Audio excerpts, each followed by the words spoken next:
Calandrino, and welcome to Critical Sales Bootcamp. Now, over the next 3 sessions, you're going to learn how to build better relationships, close more sales, and overcome those crazy objections. Understand your brand and how to sell better merchandise. And you know what? I just want you to go away excited and love what you do and to make more money. You're going to receive a 15-minute break. And so you can put all your questions in the chat box so that I can pick them up and I can go through them with you. This is, again, Elizabeth Calandrino, and you can see on my side over there is Michelle Winters.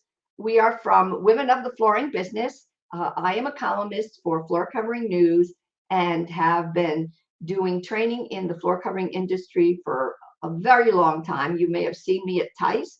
And Michelle, I'm sure you have seen her at Tice also. And she runs a terrific training program, Women of the Flooring Business. And she does some private coaching. Anyway, so let's continue. Now, there are 3 classes. The next class will be with Michelle, and that will be an hour of social selling and how you can build a better customer base and a bigger one as a salesperson. Now, if there's something you find interesting, just take a picture of that slide so that you've got it, okay? Now, the practice of using a brand's social media channels to connect with prospects and develop a connection with them and engage with potential leads. Now, you can go to HubSpot. This is from HubSpot.com and also Premier Flooring Retailer. I've got an article on how to help your salespeople get out of sales funk. So you might go ahead and click on that link and find it. And also you might want to check my column, The List Bis on Floor Covering News. Now, Michelle Winters and myself were also on the World Floor Covering Association recording.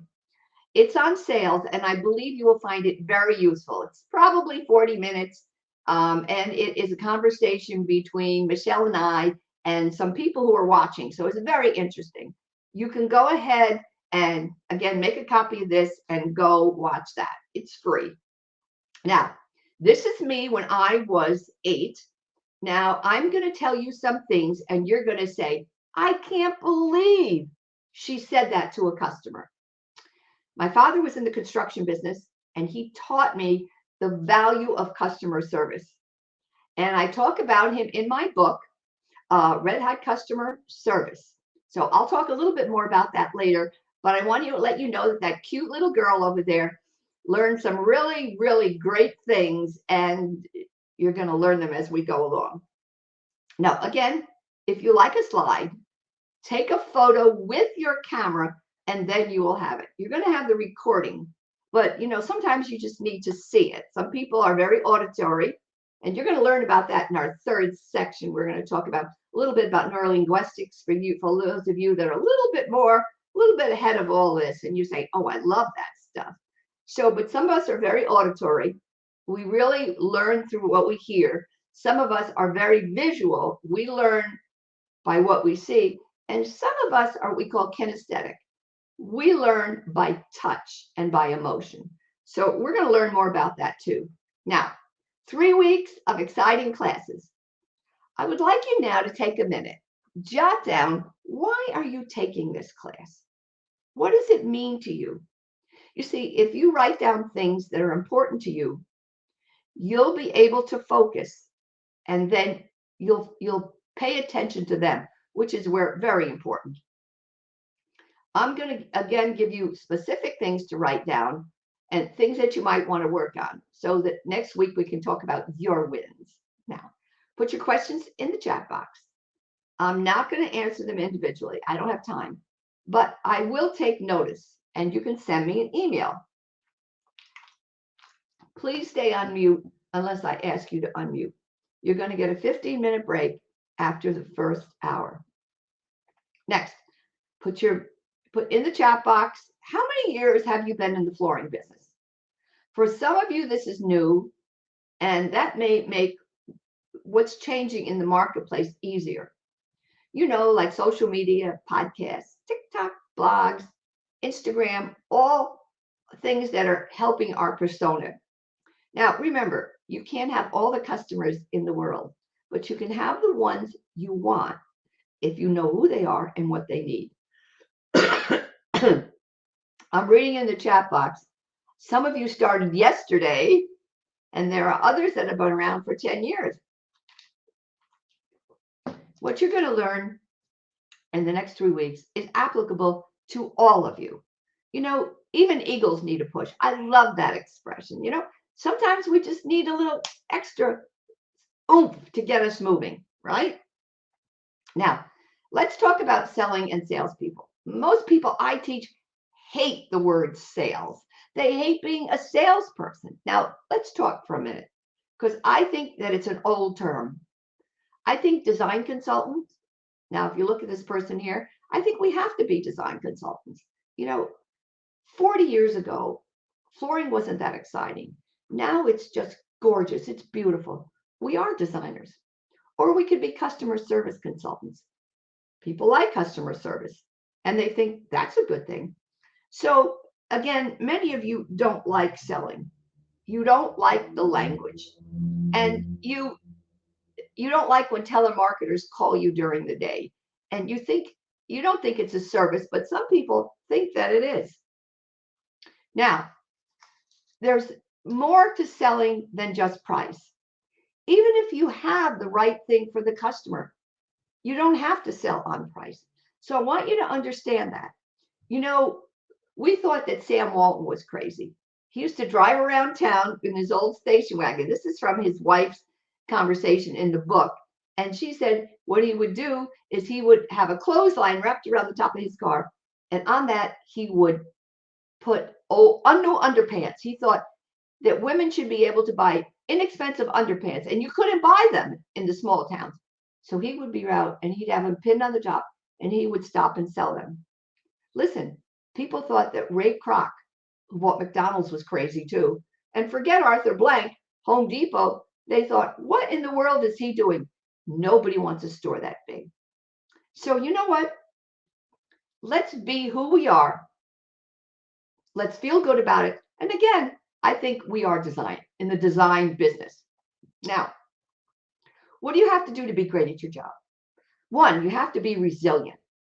Sales is filled with rejection. And the better salesperson is able to bounce back more quickly and keep a positive mind. A good salesperson has to deal with a lot of no's at all stages of the sale. You have to be asking the right questions, and you have to be able to listen and understand and allocate your time accordingly. Listen, you have to make sure that you have got everything right. You have to be organized. Why is the client buying? You need to understand their reasons for buying before you can craft a sales strategy. And I'm going to teach you that sales strategy is really the decision-making process. The client's budget. The sooner you get to their real budget, the better.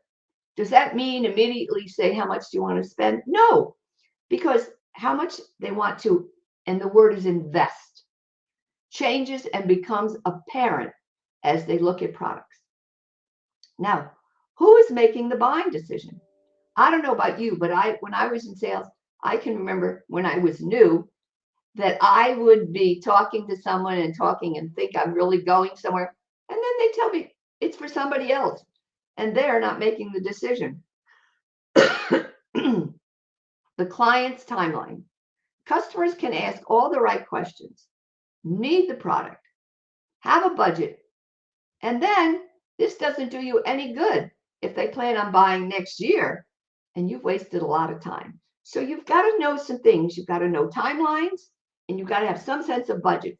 But the budget is not in the beginning. It is way after you show them the right products that will fit their needs, because then it's very likely that their budget will change. You've also got to be resourceful. The more deals you have active, the higher your chances for success. Now, if you want to sell more customers, stop thinking sales and think decision making instead. What is your job? Your job is to help someone make a decision. You do that every day. You make decisions all the time. What are you going to have for breakfast? What are you going to have for lunch? What time do you have to be a certain place? Maybe you're thinking about buying a car. We are always making decisions. Now, there's a process for that. I want you to learn the process because that's what's critical. Now, this is really how it works. People buy what you tell them to buy. Oh, yes, they do. But only after they know why they are buying it. So you've got to have the guts to tell them why a product works for them. Once you do that, if they're smart and they are serious, they're going to buy what you tell them to buy. The problem is a lot of salespeople get kind of wonky. Is the only thing when they don't want to tell the customer. I don't know what they think. I mean, the customer's going to say, "Oh yeah, I'll take it." Rarely does that happen. Okay, look, I'm telling you, it's good for you.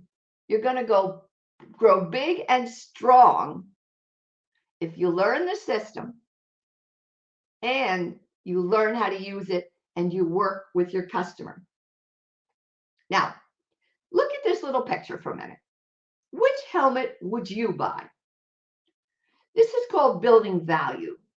Do you know how to build value? Or do you have these like shorthanded conversations? Something like, oh, we've been here 20 years. Oh, we got great customer service. Listen, customers buy features that benefit them. I know you've probably heard they buy benefits. No, they don't buy benefits. They expect a benefit. They expect the product to be stain resistant.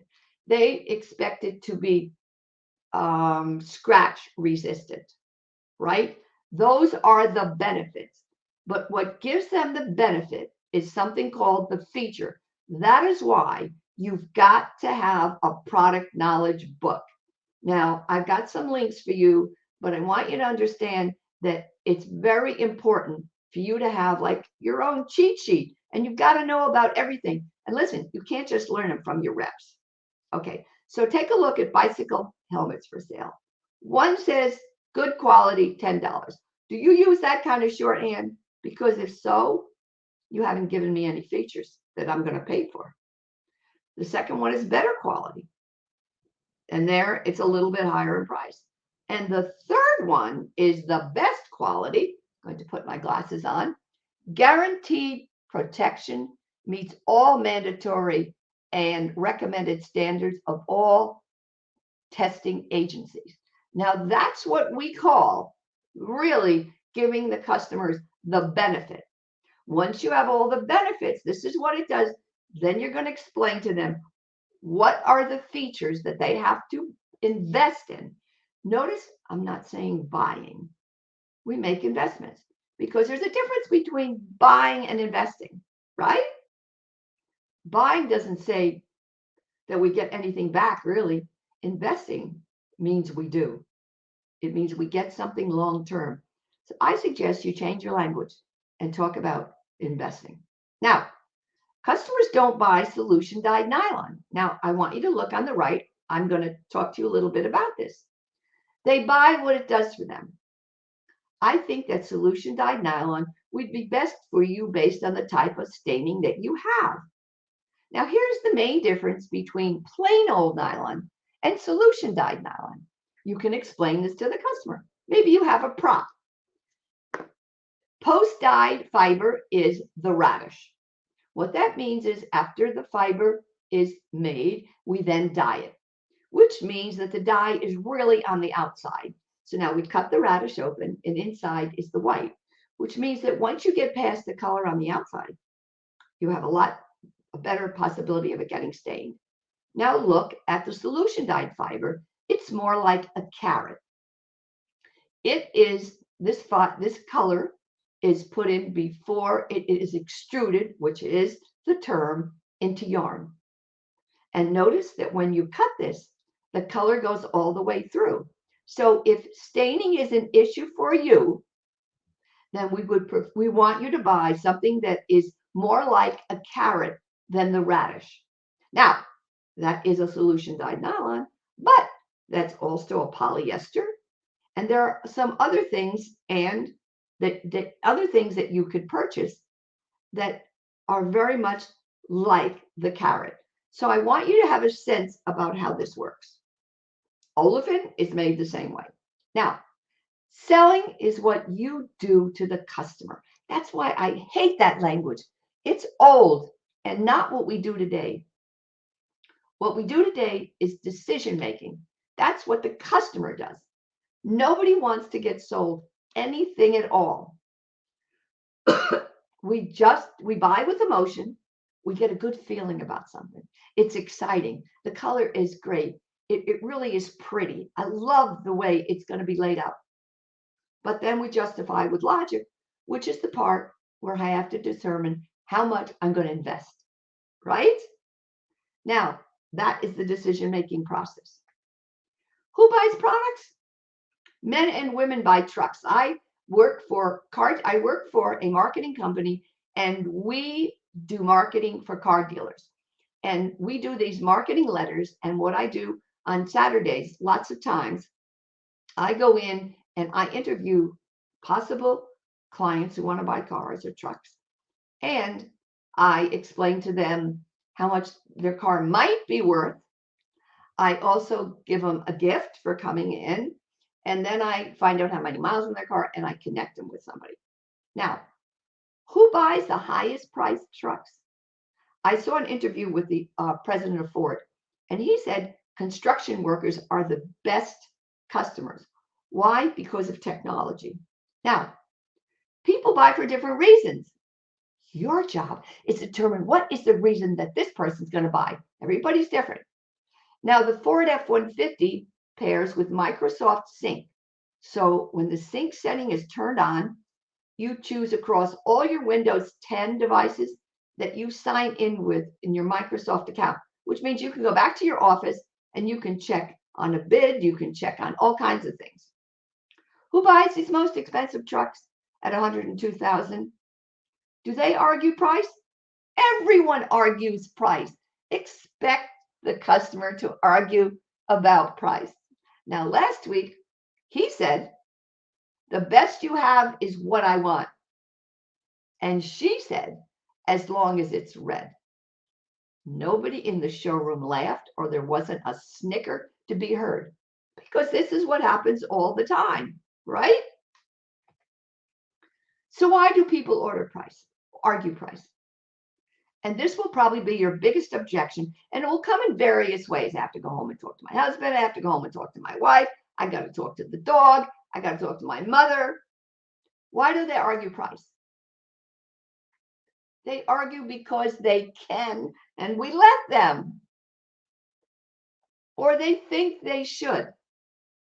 You know, some people think if they don't argue price, they're not really going to get a good deal. That's right. That's one of the reasons that they argue, and they think they should. And besides, there are some cultures where they have to argue, and if they don't, then they're not doing it right. So don't be insulted when a customer tries to bargain with you. It doesn't mean your product isn't worth it. It just means I'm doing what I should do. You know, certain countries, China, Iran, Turkey, Latin countries, South Asian, Egypt, they argue price. That's how they do it. That doesn't mean that when somebody argues that your job is to cave. The salesperson should never be the one that does that. You know why? It's really interesting. I learned this from one of the general managers of a car dealership. He said, you know, if we're going to do something with price and we've got issues, we do it. We don't want the salesperson getting involved, because the salesperson is spending all kinds of time building a relationship with the customer. And once they have to get into it with them around price and things, it ruins the decision, it ruins the process, and the customer doesn't trust them as much as they did before. That's why we don't want you dropping prices. Now, are you price driven yourself? Are you cheap? Or think everybody else doesn't want to spend money? Then you're in trouble. My suggestion is, if you want to be good at this and you want to make money, assume that everybody wants the best. Now remember, everybody wants the best they can afford, to fix their problem. Your job, determine the problem, and then give them the possibilities. Now, customer service, and the customer experience is more important than price or quality. You can get quality and price anywhere. Now, listen, 50 years ago, you couldn't get it. Now you can get it. You can go to Walmart and get something great. I have people who have plenty of money and live in Walmart. They feel like they get a good deal. You've all been to the dollar store, right? Good heavens. I was in the dollar store one day and I said to one of the managers, this looks like something I saw in Bed Bath & Beyond. And you know what she said? You probably did. We get a lot of stuff from stores like that. We don't get a lot, but yes, we do. So good shoppers know this stuff. Now, what makes you different is what I call your clean water. I love this. This is called the added value. So what's yours? It could be raising money for a charity. Here are brother and sister selling lemonade. You notice he is selling his for $0.25. And she, by the way, I can tell you, is selling the exact same lemonade, but she is selling lemonade for 50 cents, and she says clean water. The minute you see that, you are wondering what is in his lemonade water.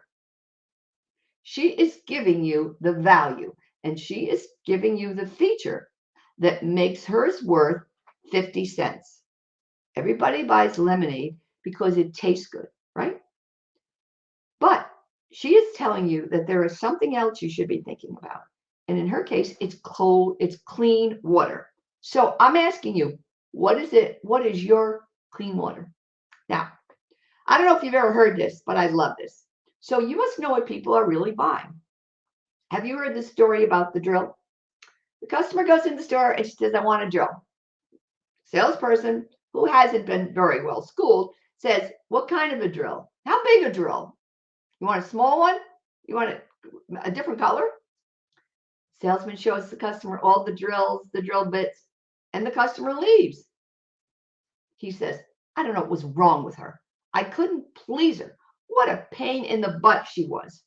I showed her all the drills. She didn't buy anything. I showed her all the drill butts. What's wrong with her?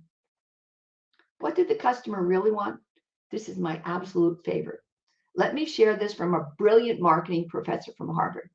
His name is Theodore Levitt. People don't want to buy a 1/4-inch drill. They want a 1/4-inch hole. And what do they need the drill for? They want to hang a picture. Now, the key again goes back to your customer. What is it they want the product for? What is the issue for them? You've got to know this before you show any product.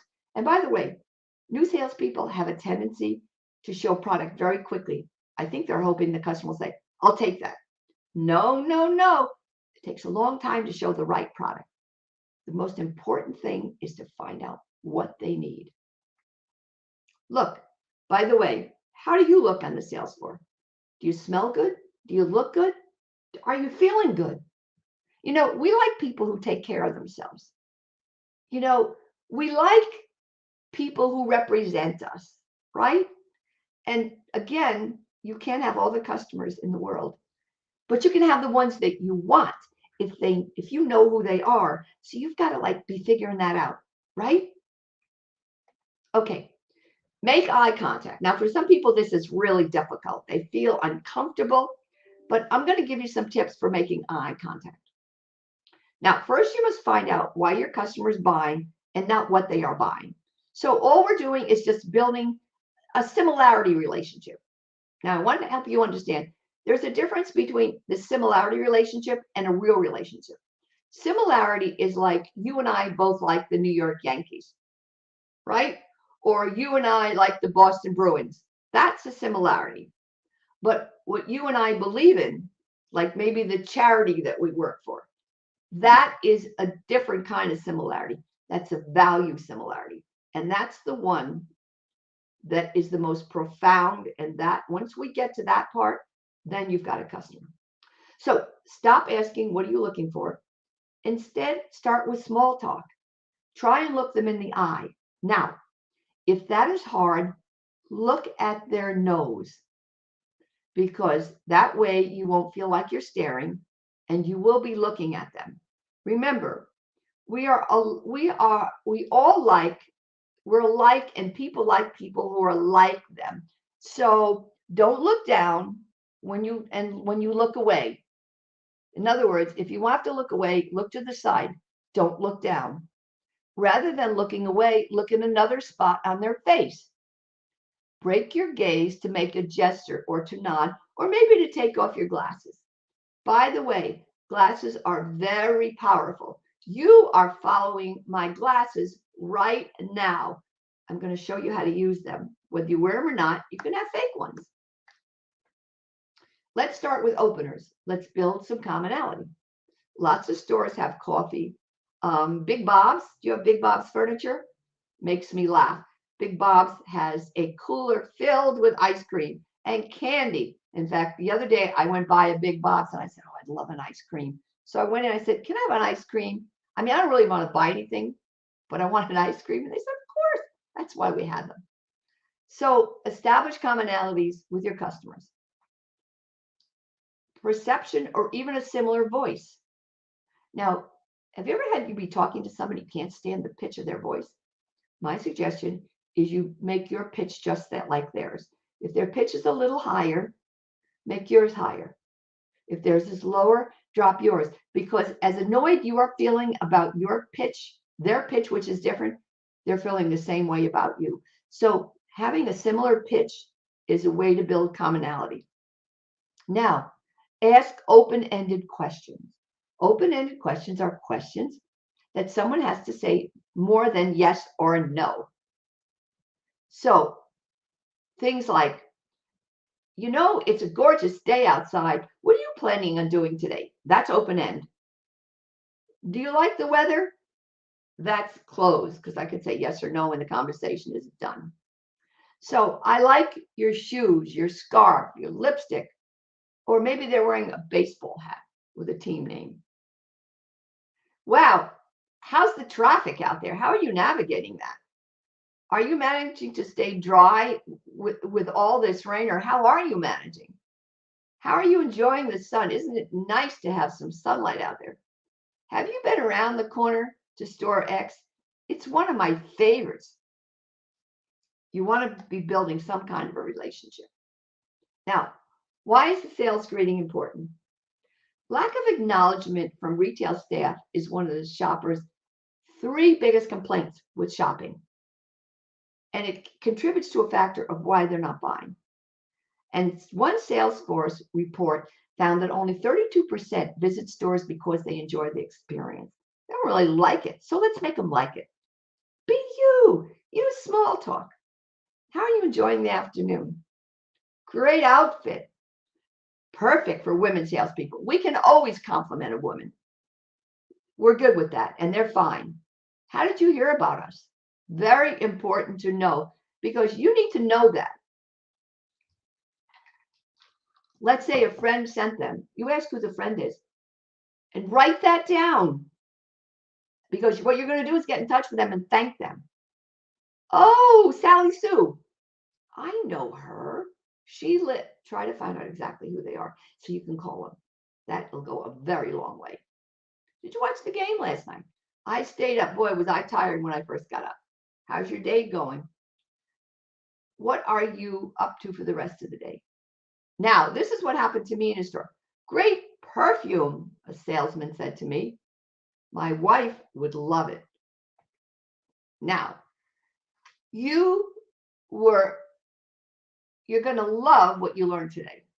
So remember that failure is not an option. Products are everywhere. You're not selling products. You are selling solutions. And I think the word selling, it's helping the customer find a solution to an issue that they have. 100 years ago, it was different. There were no products. You showed up in town with your horse and buggy. People came out. You said, this is it. There's only one left. And you don't like the color? What can I tell you? It won't be back for another five months. Well, sometimes salespeople still use that old crap, and it is old. Now, let's talk about failure and giving up. I don't know if you're a golfer and you followed the Wells Fargo Open. You know it was won by a guy by the name Wyndham Clark. Wyndham Clark, who nobody even knew him. Clark lost 134 majors until this one. This was his first win. And he kept playing. Derek Ernest, who won in 2013, made the cutoff as number 6. Now, Derek has blurry vision and bad depth perception. He had an argument with his kid sister, and she poked him in the eye, and since then he's had vision issues. And then there was Phil Mickelson, who we all know, who is in a 54-hole lead with Nick Watney, and then he lost. You know what Phil said? I'm 50 and I feel like I got shampoo in my eyes.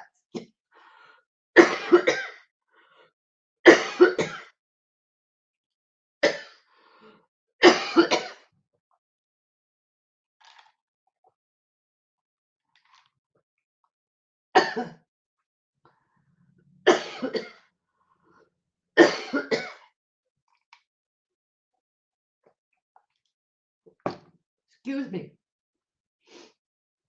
So what are you willing to do to be successful? Success is not a straight line. Now you're going to hear things that seem very strange to you. I'm telling you nothing that I have never said. New behaviors always feel strange. Most of us don't like strange. We want a guarantee, and there aren't any guarantees. The word fail, write this down. First attempt in learning.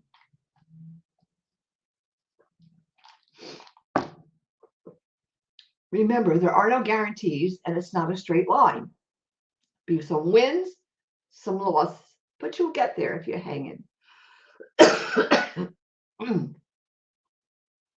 There I am again. I'm going to tell you something, and you will say, I can't believe she said that. I'm not going to tell you anything that I've never tried, so keep that in mind. But if you have an issue, don't use it. All salespeople talk the customer to death. Talk over the customer. Assume everything. Rude. Gives up easily. A good salesperson is a great listener. By the way, listening, leaning forward shows you're listening. Shaking your head means you're listening, and maintaining eye contact. So this way you're in the game. Lean forward. Ask questions. Feel confident no matter what. You're building a relationship, and what you're doing is helping somebody make a decision. You're friendly, and you follow up, and you are relentless. Now, what is a salesperson? They have good business sense, and they understand numbers, and they know why you just can't drop a price just because it seems like a good idea. Drive and determination. We work with all kinds of customers. We have patience and perseverance. Take your time. Motivation and focus. Stay on track. Listen, a customer, they're very likely to get you off track. Your job, stay on track and stay on the path, which I'm going to show you. We're outgoing and sociable. We like people, not just the ones that are like us. Those are the tough ones. I'm going to teach you how to do that. Confidence and charisma. Be fun. Have a story or two. Just don't go overboard and forget what you're doing. Don't let anything get you down. Tomorrow's a new day. To be successful, you must know how your customers buy. Now, this is very interesting. This is 2012. It's called Google Zero Moment of Truth. How to turn customers into fans. Now, I want you to look at this. And then I'm going to show you the difference between this, how it is now, and how it was. So there's a stimulus. The customer says, I need to do something, right? And so then they figure out, where do I go to do this something? We all know where they go. First place is online. This is why everything about your store that's online needs to be clean, easy to read, up to date, right? They're looking at blogs. They're looking at social media. They want to see pictures of the jobs that you've done. They're looking at your testimonials. These are the 0 moments of truth. Testimonials, website, pictures, blogs, all of these things. If you don't have them, they're going to move on to somebody else, right? Once they figure that out, they're going to look and they're going to find the store that is closest to them. They're going to ask their friends. The testimonials are key. And then there becomes the second moment of truth, and I show up. And you're going to really look at, were you online? You're going to ask some questions. Have you seen our Facebook page? Are you on social media? Have you, let me show you some of our pictures from our website, right? These are the things that you need in order to build a connection. Now, ask. 0 moment of truth, reaching customers before they come into the store, right? Your search engine optimization, your platform, your blogs, your social media. This is critical. That's why we're doing 1 hour of social selling that Michelle's going to do, because it's going to show you how you can build your customer base, right? Reach them with content while they're on Google. First moment is they're intending to buy.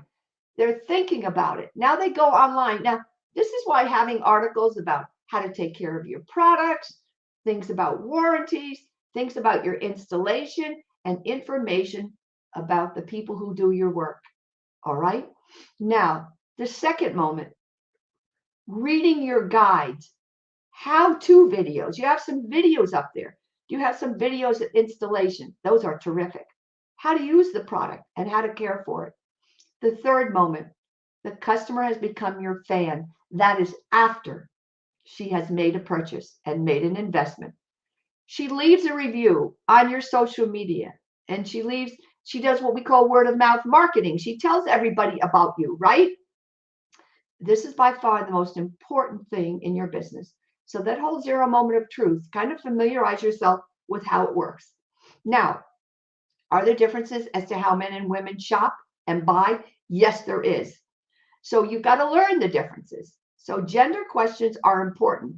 Can a man compliment a woman? I get this all the time. Yes, if he does it right.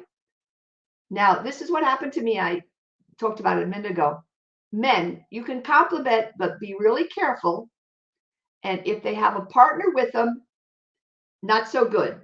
And no big smiles if there's a partner with them, because that will be misconstrued as flirting. And then you've got a long way to go to fix that. Women, we can always say, great clothes, jewelry, love your nails. This is what a salesperson said to me. I thought it was brilliant. He said, I love your perfume. I didn't know what he was into. I said, this is a stupid thing to say. But then he said, my wife would love it, and I would love for her to have it. Can you tell me what it is? I thought, this is brilliant. Remember, what you want to do is you're not available as a salesperson, because that is also sometimes a come on from the customer. So all you want to do is to be friendly and to stay on track. Okay, everyone gets interested based on an emotion. So we've got to be emotional. Oh, I have this beautiful new. Let me show you some great new things. Let me show you. We were at the market recently, and let me show you what's in. People want to feel up to date. You may not want to buy it, but listen, you know what? It's so funny. We used to talk about this years and years ago. What is the #1 selling color carpet? It was beige. We would then ask, what's the second best selling carpet? Beige. And what was the third? And we'd say beige. So the top 3 selling colors are beige, beige, beige. Now, if you had a showroom full of beige, people would say, do you have any purple? Where's your green? They're not buying it, but they want to know that you are up to date, correct? This is why you have to use emotional words when you're speaking. Let me show you what's new. Let me give you an idea of what's new in our industry. When was the last time you bought flooring? You see, that's a very important issue. People buy more cars than they do floors. They know more about cars than they do floors. So this is the time when you can begin to use some product knowledge. So here are emotional and trigger words. The word imagine. In our mind, we conjure up our house. So imagine how this will look in your home. So now we want the customer to imagine. We all want to save. This is how you can save. This is popular. Others like it. This is the latest. I mean, that doesn't mean you have to like, but I think it's important that you know what's out there, since I do this all the time. Free. And please never say to a customer, you get what you pay for, because you could have said that 50 years ago when we didn't have Marshalls, TJ Maxx, and all those discount stores. Now, if you're good, you get more than you pay for. Exclusive, for you only today. Easy. We all like things that are easy. Now it is limited. So these words are important for you to have in your mind. They're what we call emotional and trigger words. Imagine, you're saving. This is popular. This is free. Maybe you go out and you measure. We do that for free. It's part of our service. Exclusive, in our store only, because of. Easy, we make this easy. Remember, a lot of times when customers don't buy anything in any store, for it doesn't matter what the product is. You know why? They get overwhelmed. Let's not overwhelm them. Emotions and trigger words. I'm going to suggest that you take a picture of this, all right? Because there are on here, there's at least 3, 6, 9, 12, about 35 or 40 emotional words. These are words that you can use, and they should be part of your vocabulary. In other words, make these in there. Understand what they mean, all right? Emotions move people forward or backwards. What is their anxiety? What is their pain? What is their angst? Why are they in your store? Anger and anxiety lead people to share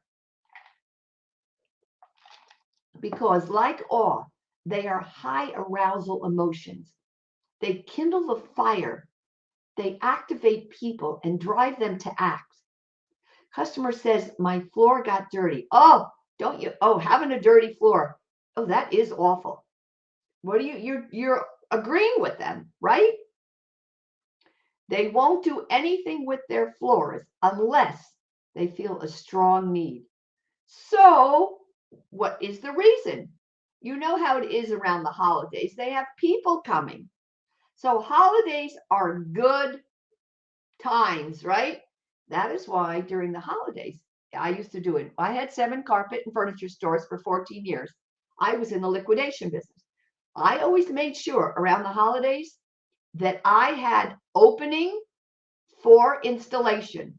I would leave the first 2 weeks before the holidays open. I didn't plan anything before that. I didn't fill it with installation because the customer would say, I need this right away. And I would say, I've got tomorrow open, or 2 days.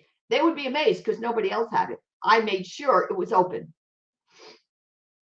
That's like they rarely argue about price if they have an insurance claim, right? You've got to know what the strong need is. Now, making friends with the customer is good unless they don't feel a need to move forward. I can still remember a customer came into my store, had a woman salesperson was sitting on the couch, and the next thing I knew, they were both crying. The customer didn't buy, and afterward, I said to the salesperson, what happened? Did you have something really terrible happen to you? She started to relate all the things about this poor woman. I thought to myself, we're not social workers. I mean, there's a way to redirect. So things have been bad. So let's get you some new furniture. Let's make your house look better. Let's put some things behind us. That's what we have to do. If you're going to sit and commiserate with the customer's going to leave and think you're a great person. Doubtful they'll buy anything. The next place they'll go, they will. Okay. Now you all want to get higher prices, right? So let's change the language. This is a slide you should write down what's on here. Instead of the word cost, let's talk about investment. Investment implies a return. You get something back. In other words, having this means it will look better longer.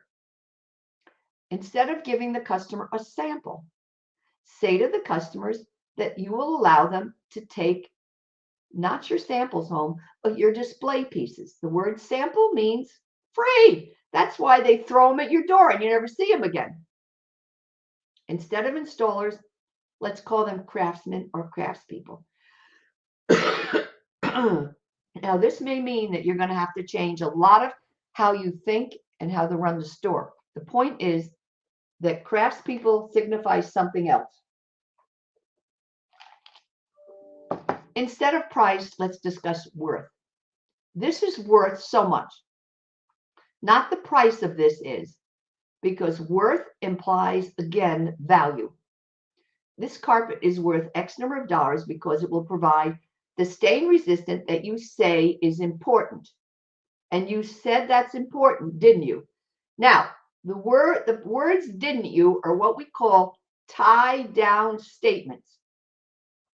When you ask a customer a question or you reiterate, which means you repeat what they've said, you then do a tie down statement to make sure the customer agrees. This is where people go wrong. Salespeople go wrong. They don't use tie downs. When can you use the total amount rather than the price per foot? I suggest you just tell the customer what the investment will be. Because when you say price per foot, price per yard, it's just too much. So all you want to do is say, this is what your investment will be. And this investment will get you that stain resistance that you say is so important. You might want to try this brand new software. This is very interesting. It is Floor Covering Professional, and this is software where the customer can give you an idea of how much they need in their house. It's a free subscription. You get it free for a month. I suggest you go take a look at it, okay, and ask to see if you can get an idea of how this works. Okay, words to stop using. Let's not talk about closing. Let's not talk about selling or overcoming objections. These are old sales words, and they make us not want to be who we are. I don't want to be closing people. I don't want to be selling. There's an implication that selling means I tell them to do something that they don't want to do. Remember, the customer will do what you tell them to do if it makes sense to them and it fixes what they want, all things being equal. These words make it difficult for you to do your job and to think positively and to be positive with the customer. And we want you to feel good about what you're doing because what you're doing is very important. People are investing a lot of money into something that they feel is going to make their lives better. That's our job, is to help them do that. The new salesperson and the new customer. The new salesperson is smarter and connected online, just like the new customer. You must use your website and you got to use the tools on there. Like you may want to turn on your television and you want to say, okay, let me show you what we've got online. Have you seen any of these? It also makes you look like you're bigger. It makes you look like you're connected. Your customer's online, so you want to be as savvy. Do you monitor the store's Facebook page? Do you ask your customer to follow you on Facebook? These are important things. You see, you're more important than ever in a different way. You're both the sales and the marketer. You've probably heard this before. The latest buzzwords are the customer experience. Now, let's start with the word closing. This is old school. It's really a decision-making process, and you're doing the teaching. You're helping another person make a good decision. That's what sales is about. You're all capable of making decisions. You do them all the time. Now, once you're good at understanding the process and how they're made, you're going to be better at this. You'll be more organized and you'll be able to help people better. And I want you to learn this, and you will. By the time you've been through the 3 sections classes, you're going to know it all. Now, why are decisions hard to make? Let's first figure out why people don't make them. Why we don't make them. 1, why do customers have tough time making decisions? Okay, they're afraid of failure. Suppose I make the wrong decision. People are going to say I'm stupid. You know, look about people that have gotten married and gotten divorced. They feel pretty stupid afterward because sometimes their friends say, I don't know. I don't think he's good. I don't think she's good. I don't think they're the right one. And you, oh no, perfect for me. Perfect for me. You know, I watched the other day, I watched the Gucci movie, which I thought was one of the worst movies I've ever seen. But he kept saying, his dad kept saying, don't marry her. She's only after your money. And well, you know, has it all ended? Anyway, lack of confidence in the salesperson. You see, this is why you need product knowledge. How much product knowledge do you need? As much as you can get. That's why you've got to go online, make sure you have your own book. Take a look at Mark Farnsworth's book and get it. Lost in the details. And we forget the bigger picture. You give too much product knowledge, or you have lack of knowledge. Or, by the way, customers are people pleasers. They'll say, yes, yes, oh, that's great. Act like they love you and they like you and still leave. They're just people pleasers. The worst questions you can have for a customer. How are you today? You don't really care, and they know it. How many times have you in a store, and out of nowhere comes somebody, hey, how are you doing? You're looking around and going, who in the world is that? Can I help you find something? This gets the dreaded, no, I'm just looking. Don't ask these questions. Let me know if you need help. That means I've got something else to do. I'm dismissing you, and I need to get away from you. Do you have a budget? If you ask that, you're going to limit their choices. I get a budget after I figure out what I want. I may come in and say, I am only going to pay X. Then I realize that X is not going to work for me. Now I have to change my budget. Your job is to help me get the right product for my issue. Are you prepared to buy today? I've heard salesmen do that. Trying to pin a customer down is futile. They can always change their mind after you're answering. So don't ask. If you don't start to take the initiative in your own life, you'll end up becoming a prisoner of your own indecisiveness. Have you ever been thinking about making a decision forever and ever and ever? Yes, making a decision is a risk. Suppose it's wrong and I make a mistake. Now listen, this is your job, is to take away the risks. That is what you do. You take away the risk. How do you do that? Knowing your products, knowing your warranties, understanding about your business, and understanding what the customer needs to fix their problem or to make something better. May not be a problem. They may say, you know, I just want something new. Your job is to take away the risk. So how many times have you had a customer say to you, I want something that'll last forever? That is the worst thing a customer can say. And then I hear salespeople take them to a product. You need to say to the customer, they all last forever. Carpet, vinyl, they're all in the landfill. I think what you mean is you want something that will look good for a long period of time. I get that. And I'm going to explain how that works. And I'm also going to show you how you can take care of it. It's like buying a car. There are certain things that you have to do to make sure that it works for a long period of time, right? Now, the rational decision-making process. This is the key to sales. Need recognition. Why? We need to be acknowledged. Information search. What are we looking for? So now we go look at information. We find things. Then we have alternative evaluation. So now we've got 5 or 6 products. Then we look at taking care of the product. And we look at the post-purchase and the warranties and guarantees. This is kind of the key to what we're doing. We need to know all of these things. Now, what takes away risks?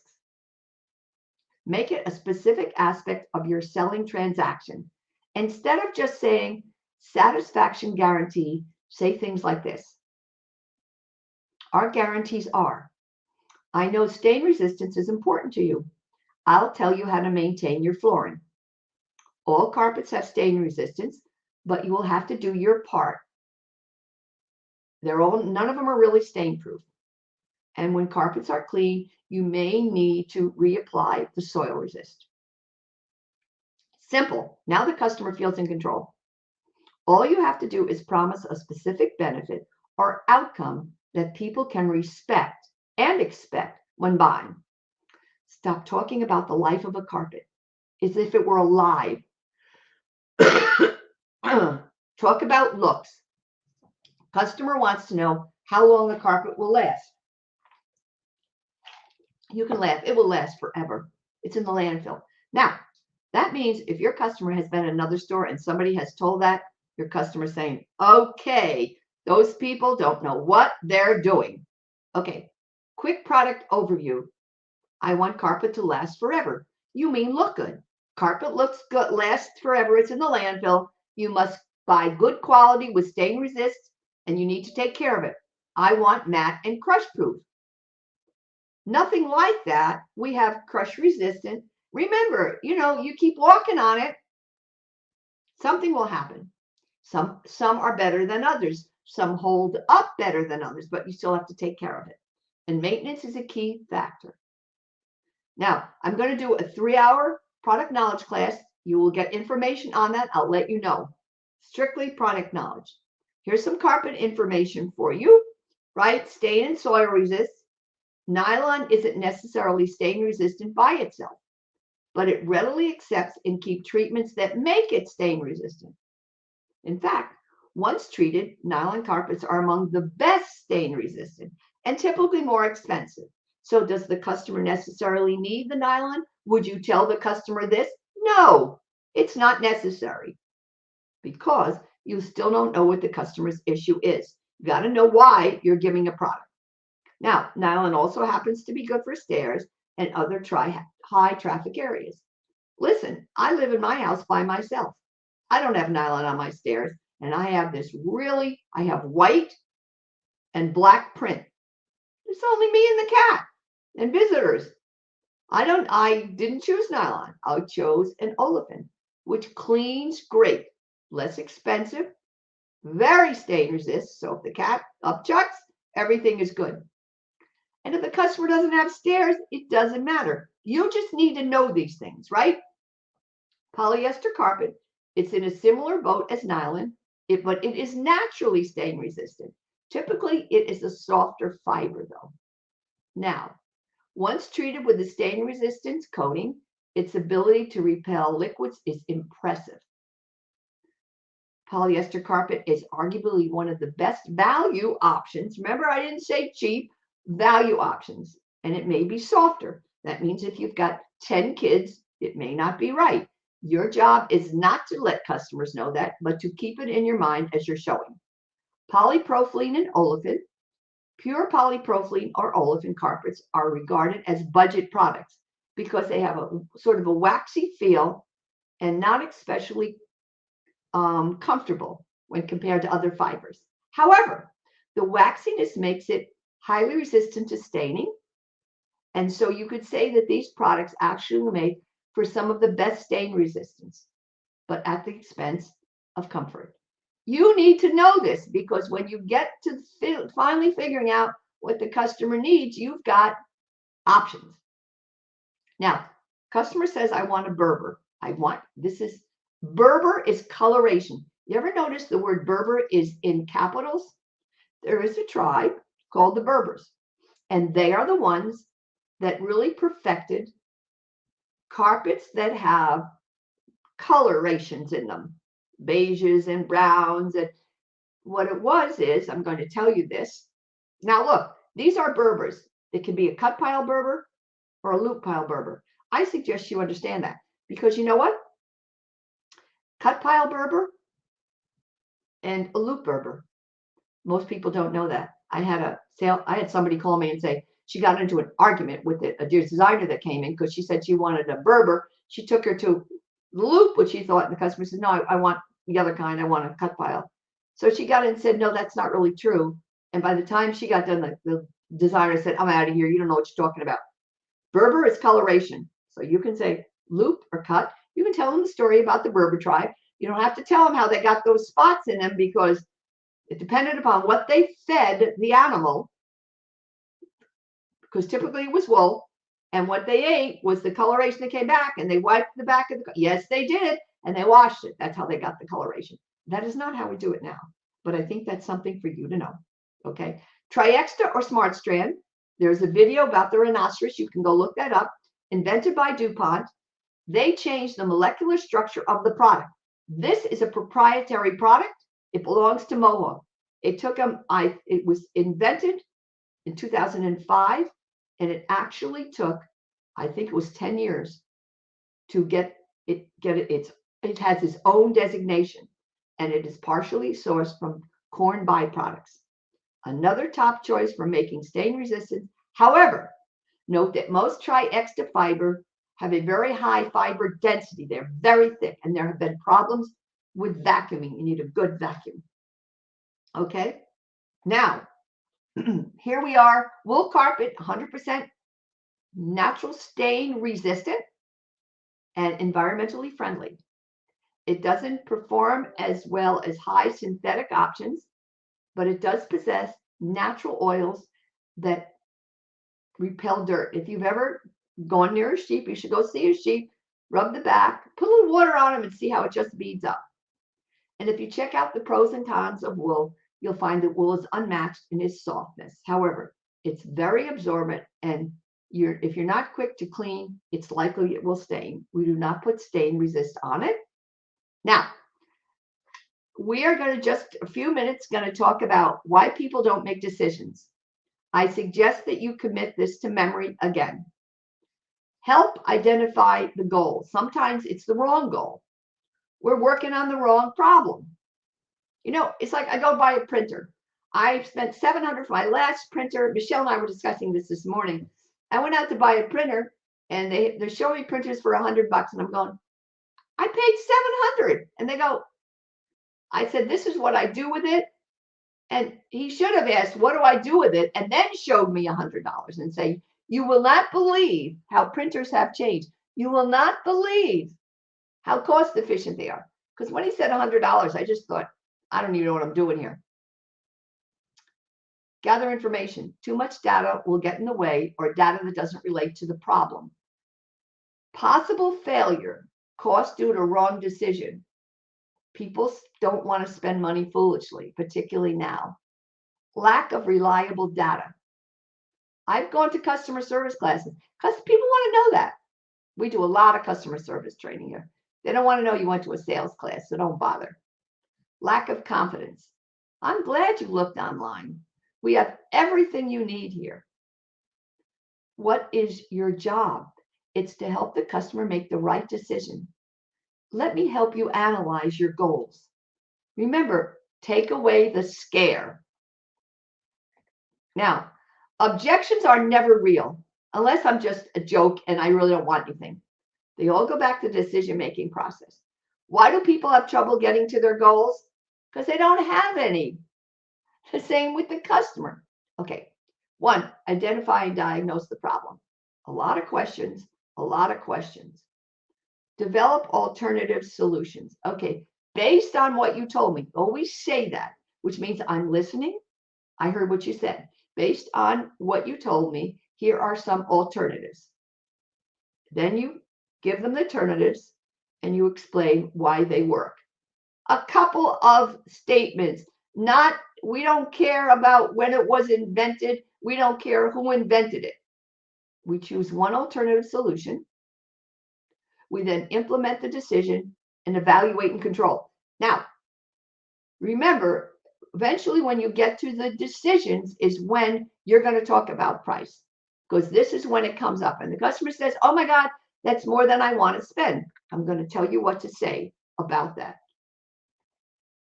Think of it this way. 1, identification of the problem. 2, analysis of the problem. 3, the alternatives. You can take a picture of this. Evaluation, selection of the best, implementation, review. That's how it goes.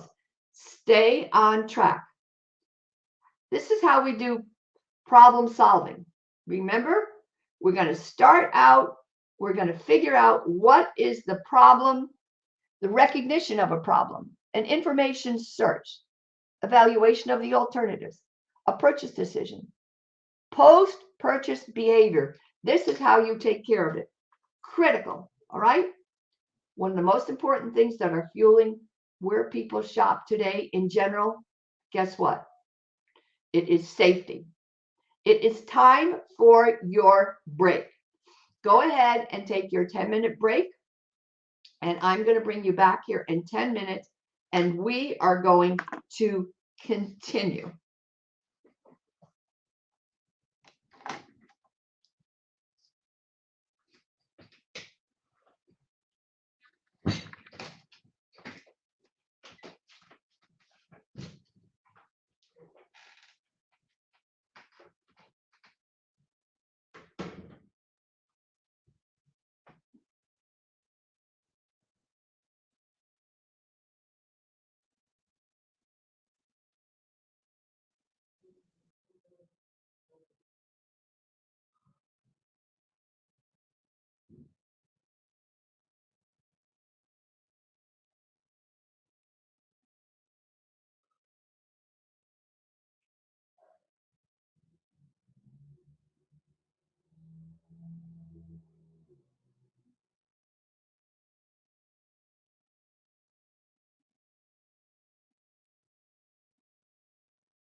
Keep your shelving low so that people can see around them, right? And so they can see what's going on. Have video cameras, right? So that people know what's going on. They look at the camera and they go, oh, good, they're taking care and make sure they can see things. Be careful about who has your store keys. I mean, that's a critical thing. Get rid of the cash, go to the bank at different times. Rely on your point of service, your point system to help identify the discrepancies. So you can begin to look at who's been in your store and what's going on, right? Your point of sale system. Walk customers to their cars. I think this is important. And don't leave anybody in the store alone by themselves, even during the day. Especially women customers, I think, feel more vulnerable if they have children. Walk them to their car. Install a buzzer if you need one to get into your store if you think you should have one. The thing is, we need to all be secure. Okay, so if you're still thinking closing, it starts with the opening. Why don't people make a decision? Let's review this again. You're not asking the right questions. You have to uncover your customer's needs. So stop talking and ask the right questions. You can say things like, tell me more and lean forward. I want to understand the situation so I can suggest the right product. Lean forward. You can do, any of you got dogs? When you come home, you're sure the dog is listening because your dog does this. He leans to the side. Lean to the side because it indicates that I'm listening. It's also part of the nonverbal. You must build trust before anyone will buy. You can review. Did I hear you say, maybe you get lost in the sale. Maybe you forgot. Did I hear you say you're rushing the customer by asking, can I help you? What are you looking for? Remember, it's about trust, and that doesn't build trust. What are you looking for? You don't have enough PK to be able to recommend the right products. Remember, you need a book. You need your own. You need to keep it up to date because I know you have reps that call on you. They know their products. They don't know everybody else's products, and you have everybody's products in your store. So you need to know what you've got and what they mean. You're not thinking of closing. You're waiting for the customer to say, I'll take it. I mean, really, your job is to ask questions and then tie it down. You said that this is the right product. Is that not so? Or believe that's so? If you don't tie down things, because the customer might say, no, I think I've changed my mind. Oh, okay. So what happens during the sale is that people come up with different ideas. They go, you know what? I don't think I'm so worried about that. And you know what? I don't think I really do want hard surface. I think I want carpet. Or it could be just the opposite. I don't really want to use carpet again. I've seen a lot of those luxury vinyls. I like them. I think I want one of those. And by the way, you can be quiet, ask a question, and wait for an answer. Silence can be used to your advantage. How the questioning needs to go. Don't rush it. It's kind of like, tell me what brings you in today. Customer says, I want carpet. That's great. And so how are you going to use it? That's like where and why, right? I'm going to do it in the living room. Oh, what do you have in there now? We need to find out what the product is that's down that we're going to replace, which has an awful lot to do with, right? Underlayment, all kinds of issues. What's going to happen? It all figures into the price. So I have dirty carpet in there now. How did it get so dirty? That's not a bad question. That's not intrusive. You think it's intrusive when somebody comes in to trade in their car and I have to ask them, how many miles do you have on it? And how much do you owe on it? I have never yet had anybody say to me, it's none of your business. Because it is my business. We can't help you make any kind of good decisions unless we can figure out, in this case, how much your car is going to be worth, right? So I've got to know those things. It's the same thing here. I've got to know, how did it get so dirty? My dog. Well, how's the dog now? Oh, the dog died. You never know. Or that was from my kids. The kids are all grown up. It's just fun stuff. Okay, what brings you in? Why are you here? What are you trying to achieve? What needs to be different?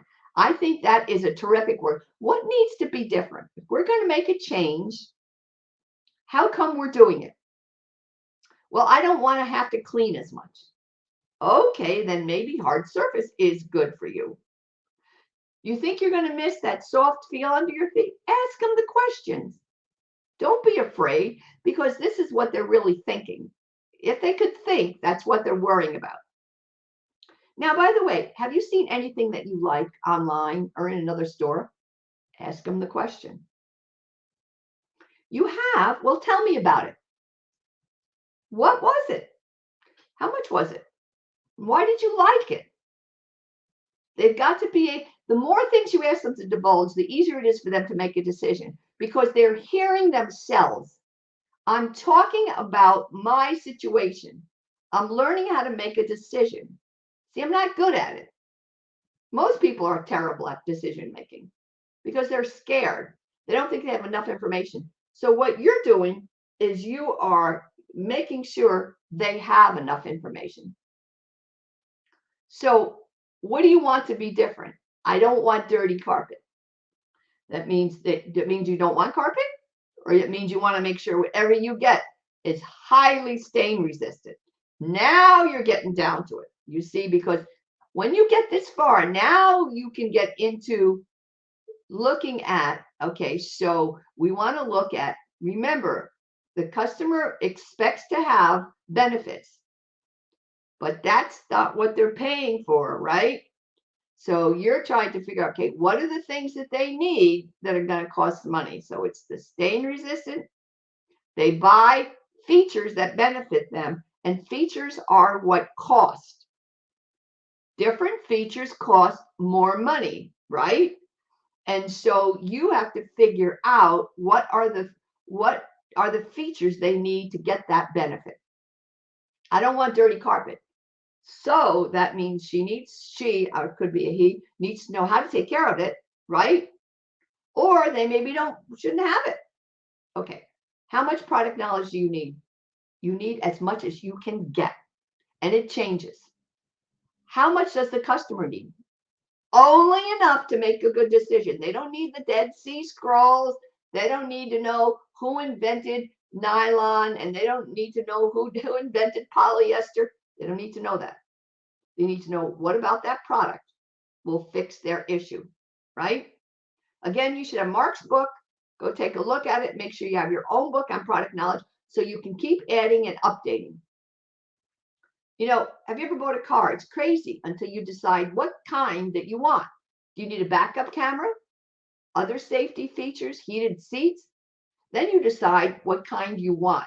Or you may have decided ahead of time. The point I'm trying to make is that you have to help the customer determine what are the features that they need that will make them happy. I hate cleaning. I want something that I don't have to clean. We don't have anything you don't have to clean. But we can say, I have some things that are easier to clean than others. I mean, everything has to be cleaned, right? You just don't want to spend your day cleaning. I get that. Maya Angelou's famous line, I love this. Do what you can until you know better. When you know better, you're going to get better, no matter what your profession. We all need to strive to get better. Make that your mantra and put it on your wall. So here's my suggestion. You know what a mantra is? Do you remember the little engine that could? Maybe you remember reading it, getting it read to you, or reading it to somebody. So a mantra is a motivating chant. Like, I think I can, I think I can, I think I can. You repeat it over and over to yourself on the last stretch of every marathon you run, or every sale that you're working, when you're working with a customer. So do you remember the little engine that could? How about you putting somewhere, I know I can, I know I can, I know I can. You can't get better until you know what's better. Where do you want to get better? Learn to develop a system that works. Identify ways to get organized. Learn how to stay in control, not let the customer control you. The customer will get off track because what happens to the customer is all of a sudden they get nervous. All of a sudden they're closer to making a decision. And then what comes up? The scare comes up. Oh, I'm not sure it's right. Oh my goodness. Do I have all the right information? You can always say to the customer, you can always say to them, it sounds like you have some other concerns. Let's look at them. Or do you have more concerns? Learn how to stay motivated and to stay positive. Make every day a good day and find something in the day that makes you feel better. Now, learn how to use features and benefits to teach customers how to buy your product. Mr. Jones, I'm going to suggest this particular product. Because of the way that it is dyed, it is highly stain resistant. And you said stain resistance is critical, didn't you? That's the tie down statement. If you don't do the tie down, you're just having a conversation by yourself or with yourself. You've got to be clear that you know what you're talking about and that the other person agrees to. Now, good versus great salespeople. The difference is their ability to communicate and build relationships. Statistics tell us that consumers are looking for a relationship with the salesperson, not a transaction. In other words, you're my friend. You are the person I trust. I'm making a huge investment in something that I'm not used to. Try to remember that. Selling is not difficult. It is a process that you must follow. Now, when you get off track, you never close the customer. I have to tell you something. I was invited to go somewhere because people wanted to talk with me about some seminars coming up and they wanted me to do them. I went there. I had so much fun. I forgot to ask them when we're doing the seminars. I came back and I said, you deserve not to be teaching this class because you didn't do anything, right? And I thought, my heavens, see, that's what the customer will do. They'll get you off track. It was fun. We came up with some ideas, but we did not tie them down. I did not say, okay, when should we do these? And they called me and said, come up, we want to hire you to do these things. I didn't tie it down. How foolish, right? Happens to all of us. Now, great salespeople are organized, they follow their system, and they listen to the customer. So what are you guilty of? Do you not listen enough? Does your mind start going into all kinds? Oh, I see. I wonder if I should have that for lunch today. Somebody has to go let the dog out. You get down when you don't sell a customer and you give up for the day. You ask the right questions, change the pitch every time based on the customer. Don't change the outline. The outline is always the same. The customer changes, but the way you do it does not change. Stay on track. Do you let the customer lead you? You get nervous and you talk too much. And maybe you're funny, so you're feeling good. You aren't organized. And not being organized wastes time. I want you to understand that. It wastes time and it never helps you get to the end where you need to be. For openers, these seem to be difficult for some people. I want to look at it again because it's the most important part. If you don't open it right, you can't get it done.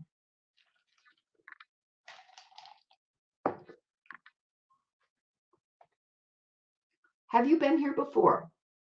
Remember that a customer who has been sold before is a great customer. Or maybe another customer sent them. If I sent you a customer, it is your job to call me, to thank me. And then when you do that, they're going to feel great and they're going to send you more customers. And the customer who just came in because they're a friend is going to say, wow, look at that. They even called up my friend and thanked them. Ask them, are you on our Facebook page? Find out. Oh, now this is something nobody ever asks. Oh, you have a business. Eventually you should get into what kind of business do they have? You say, can we follow you? That's playing it forward, folks. That is one of the nicest things you can do. Oh, you have a business? We'd love to follow you. Now you've set it up to get your testimonial when this is over. It's called paying it forward. Make sure you get this important information. Be real. We can all spot insincerity. Rather than asking, how about this weather? Try something like, have you been outside during the warm weather? What do you like to do when it's warm? You know, we got a lot of lakes around here. Do you kayak? Ask those questions. Be personal.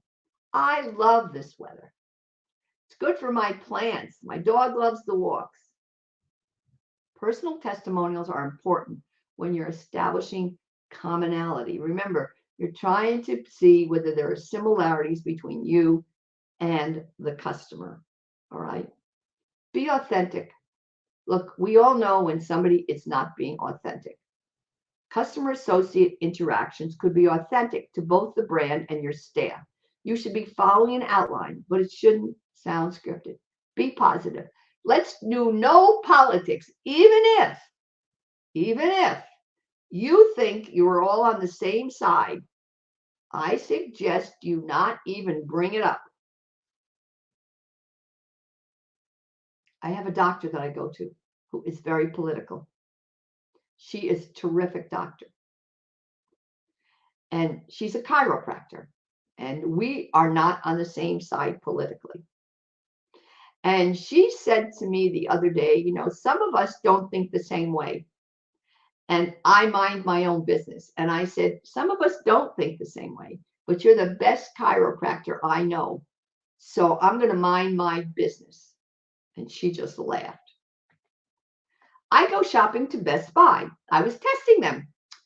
I was trying to see how they deal with people who maybe don't appear to be their customer. I want a gaming console, is what I said. He didn't laugh or snicker. Remind me of the red truck that I told you about. His question, what do you have now?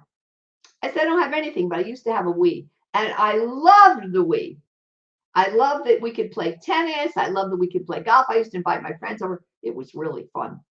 And he said, well, let me show you something that is similar to that and see what you think.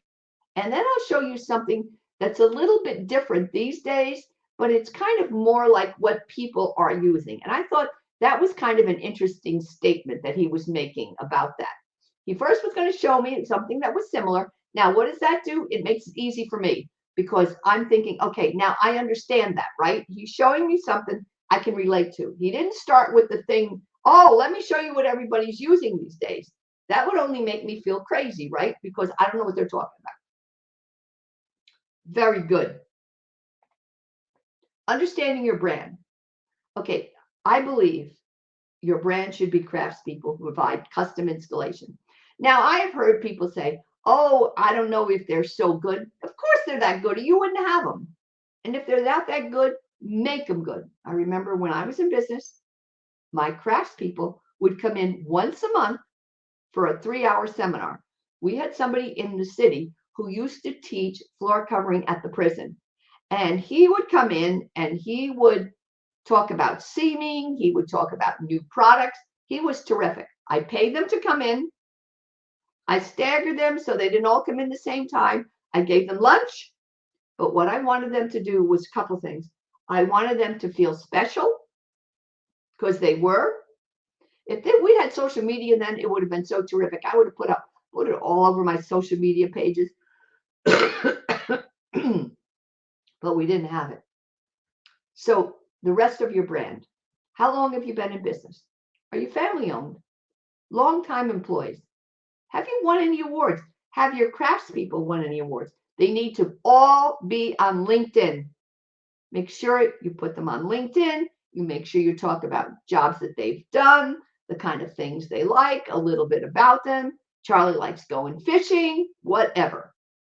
Don't worry that you have subs. I've heard people get all nervous. The customer says, do you have subs or do they work for you? I heard it's better. Forget what they heard. Big companies all have subcontractors. They're insured and they get training. It doesn't matter as long as they know how to do what they do. Remember, you have craftspeople that do installation. My uncle was a cabinet maker. He did installation, but nobody called him an installer. I must tell you, he was a cabinet maker. What is your private label brand? Do you belong to a buying group or a cooperative? Or are you a franchise? Franchise owners usually have better pricing. They have a lot of training, right? And they provide standards for your store. And you have the support of a larger organization. Even if your store appears small, you're not really small.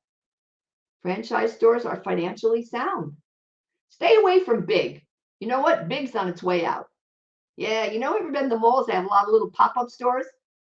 We want customization and we want differentiation.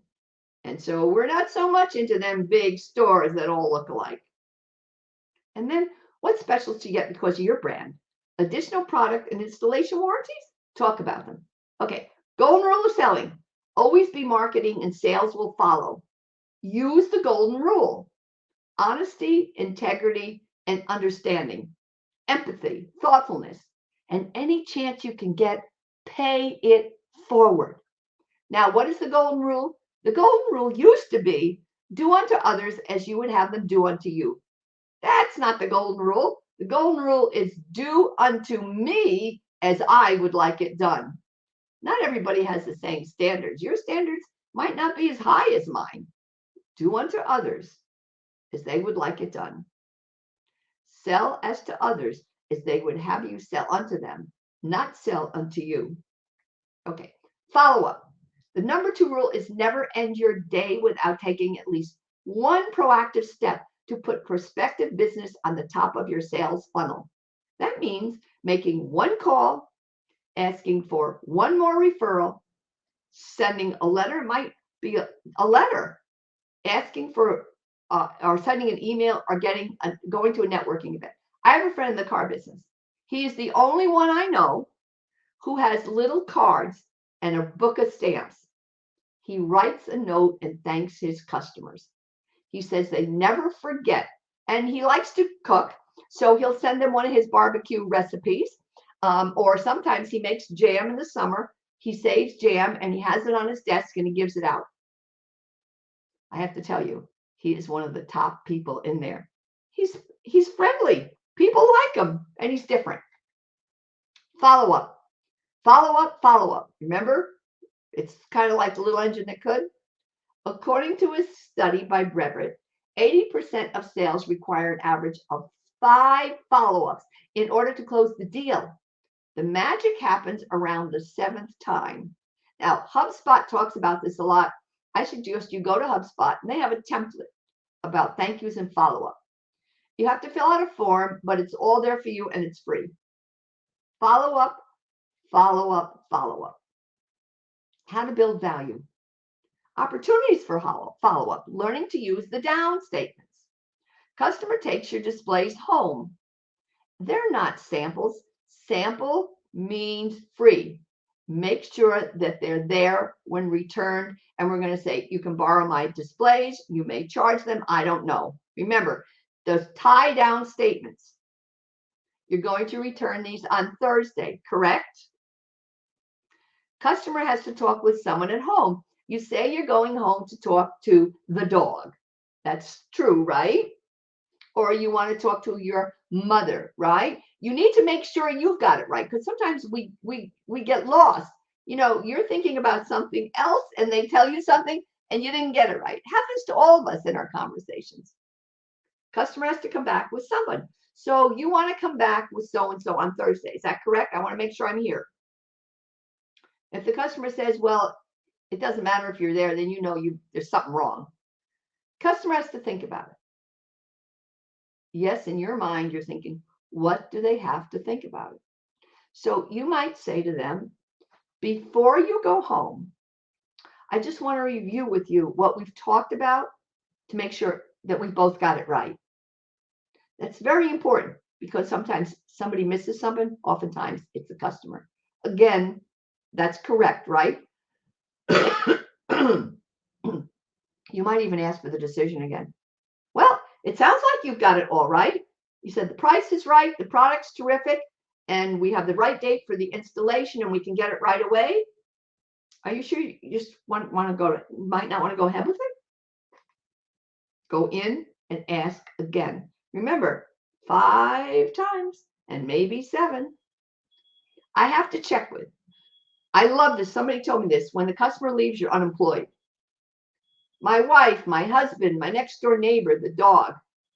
You might say, what do you have to check? Let me just make sure I've given you all the right information. Maybe you want to call them? Do you want to bring them back with you? Want to make let's make a date for that. You see, a person who really wants the product is going to be okay with this. A person who still has some trepidation or I'm not really sure, you need to go back and figure out what they're not sure about.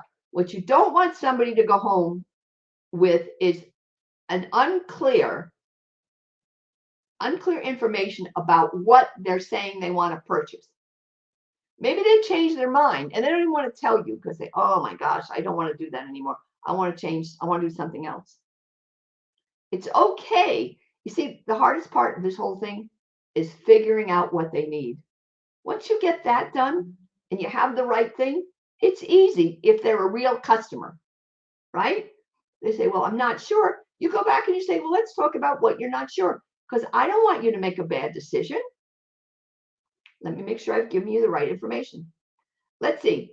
The problem is, and this product works for you because, and the price is right. It sounds like you've already made this decision. Is that possible? The tie down. I need a cheaper price. Don't we all want one? I'm not sure I understand. Now, this is very important, and you might want to take a picture. There's 2 ways to handle this. I took a seminar on this. It was a whole day seminar. I'm not sure I understand. You want to pay less for this product, or you want something cheaper? Now, as I'm saying this, do you understand the difference? Let's review the customers, what we call conditions of satisfaction. That's what they are. In other words, you are buying, I shouldn't say buying, you're investing in a particular product because it does what you need it to do. Is that correct? I just want to make sure that's correct. Want to make sure we have the right product, and that's good. I believe the salesperson should never drop a price on their own. Take it from the car dealers. Once you let the salesperson do this, you are setting them up to lose the relationship that they have built with the customer for 2 hours. And now the customer knows that that now they're the ones making that decision about the price, and now they don't trust them anymore. Oh, you were my friend and now you're doing this to me. That is why you bring in the manager. You want to maintain the positive relationship. This was another thing I saw the other day. Customer said, I'll leave you a deposit on that particular car and I'll bring my daughter in on Monday. This was Saturday. She said to the salesperson, and the salesperson came back to the general manager and said, I'm not sure what to do. And the general manager says, tell the customer we do not want to take their deposit. And I was like, kind of like, wow, I thought they would take the deposit. So he goes back and he says to her, we don't want to take your deposit in case somebody else wants that car in between. We really can't hold it because you're undecided about it. That's pretty clear, right? And I know some salespeople have trouble saying that. So I went back to the general manager and I asked him a question. Why wouldn't you take the customer's money? He said, let me tell you why. Because once we do that, the salesperson already thinks it's sold. He thinks because he's got a deposit, it's sold. I know that in my head, they could go to the next dealer 5 miles down the road and buy another car and they'll never call us. Never call us. He said, and then the salesperson feels really terrible. It's a lot easier to fall from it's easier to fall from 4 inches than 4 feet up. He says, and I need to keep my salespeople as positive as possible. I thought that was truly interesting. So he said, no, we're not going to take their deposit because we don't need to take a deposit. You know, it's a used car, it'll be gone. And the fact that we don't take a deposit says to the customer, maybe you want to buy it now too, right? I thought that was interesting. So if you want a cheaper price, I can't do that. I have to ask the manager. Remember, you want to maintain that positive relationship you have with the customer. And I'm going to tell you this. If you can get it at the price you want, the manager is going to want to know if you would be willing to leave a deposit or to pay for it, one or the other. Would that work? If the customer says, I don't know, you do not do this. Dropping a price is not to sell the customer. Dropping a price is to close a sale. When we're talking about dropping a price, getting a new price, that means you want it at that new price. If you don't, you're not going to leave and say, hey, you know, I talked to them. They're willing to cut the price for me. I still don't know if I want it. I'm going to go back and do it again. Keep that in mind. Remember, I need a cheaper price. You want to pay less for this product or you want something cheaper. We're going to talk a little bit more about that afterward.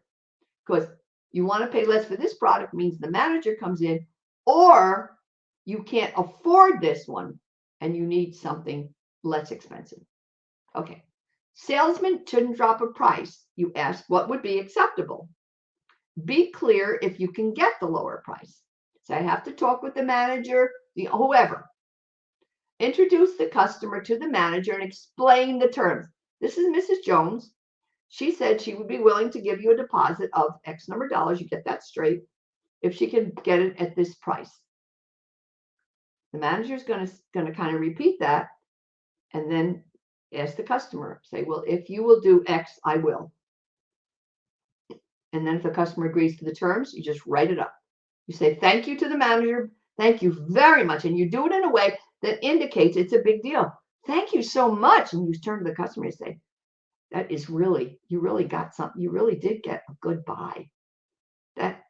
That's terrific. And you just write it up. You just say that and you don't keep saying, are you going to take it? You just write it up.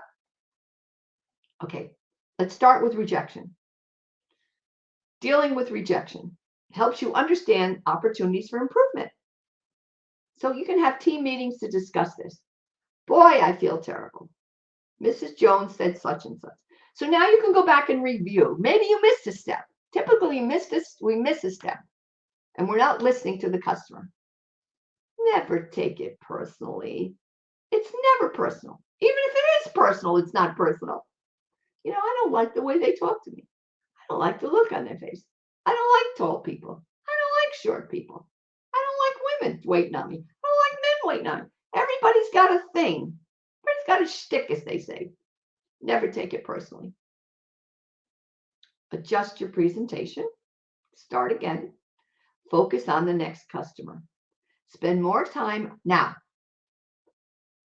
salespeople often say, what did I do wrong? You know, you don't know what you did wrong. The reason you don't know is because you don't know what the customer's thinking. Customer said, you know what? I think I'm going to go out. I think what I really want to do is I think that I really want to go out and buy a new pair of shoes. I don't want to do this today. I'm done. The fact that you don't have the customer around means you don't have anybody to discuss on the other end why it happened. And they may not be telling the truth. Things change. So instead of worrying about what you did wrong, write down what you did right.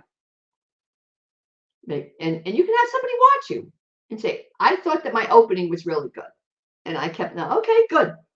I asked a lot of questions. They may say you missed one. Or yes, you did a lot of questions. The questions were really good. So write down the things you do right because you want to do them right again. What you don't want to be is so uncomfortable with your presentation that you don't know what is good and what is not good. And then you start really feeling badly about what you're doing. And then you start really feeling edgy. You're afraid to say anything. You know what's good. If you have a sale and it's a good sale, my suggestion is you sit down after and write down, what did I do that made this work? Right? Because if it worked, yes, the customer had something to do with it, but you were asking the right questions. You were using the tie down statements. You were following up. You were going back and you were asking again, do I understand what you're saying? You gave them enough possibilities. You eliminated some of the possibilities. You had the price correct. Maybe you missed something. If you know what's right, write it down. So rejection has nothing to do with you. It's the customer's thing. So 1, let's get organized. Let's know what we're doing. Keep your stress your levels under control. I don't know if you meditate, but there's nothing wrong with taking a break, going outside, walking around the building, looking at the flowers or whatever, and just taking some good deep breaths. Should you have coffee and a cigarette? I would personally say no. Get a good, nice cold glass of water, go out, just take some good deep breaths and come in. Ask challenging and pertinent questions. Pay attention. Are you asking the right questions? Understanding the buying process. Remember, it's a process. It's not helter-skelter or whatever. It is a way that we do it. It's decision making. Know your competitors and know what they're selling. If they're doing free installation, that's something we need to deal with. Customer says they're giving free installation. You say, wow, that's incredible. Not who, what, where, and when. Who cares? The thing is, let me review what we're doing and let's see what my pricing comes out to be. Don't go start dealing with that free installation because you can't.